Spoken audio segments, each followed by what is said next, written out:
Islam, I'm going to do this right before my roommate come back. I'm going to go to Surah 23, and I'm going to start in ayat 5. Basically, right here in the Quran, it's telling you that you can have sex with somebody who you're not married to.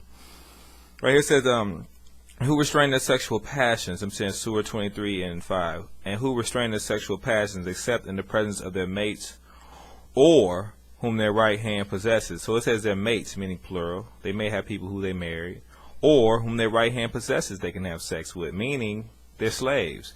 So if you acquire a slave, it don't matter if you went to war with somebody, you acquire a slave, you can have sex with them according to the Quran without marrying them, which is contrary to the Bible, which you can tell in many instances. You can even look even in Genesis where Abraham had to marry his handmaiden in order to have sex with her and make a baby. But but Islam is the only religion you can do that. Also, Islam, you can prostitute your slaves as well. You go to Surah 24, starting ayat. Let me see. Surah 24, ayat 33. And it has a whole bunch of stuff at the beginning, but basically it said, and let those who cannot find a match keep chase until the deity makes them free from one out of his grace. And those your slaves who ask for right and freedom, give them right. And if you know any good in them, give them the wealth that the deity have given you. This is the tricky part right here. It's Surah 24, ayat 33. It says, and compel not your slaves to prostitution. It said, don't compel your slaves to prostitution when they desire to keep chase in order to seek the frail goods of the world's life. Check this out. But whosoever compels them, then surely after their compulsion, the deity is forgiving, merciful.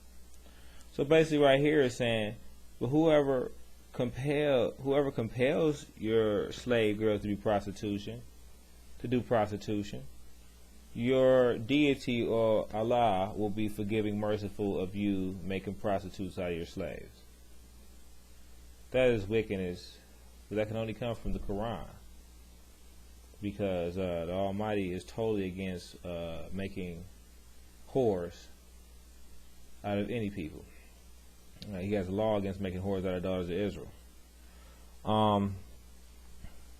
Islam is totally false. In fact, not only is that the way they treat women, but that's how they treat their own wives. If I can remember correctly, the Quran, Surah 4, ayat 34 says, men are maintainers of women, with what the deity had made some of them to sell others, with what they spend out of their wealth. So the good women are obedient, guarding the unseen, as the deity have guarded. And as to those who part you fear desertion, admonish them, leave them alone the beds, and beat them. So basically, you can beat your wife in Islam. But I got more for y'all.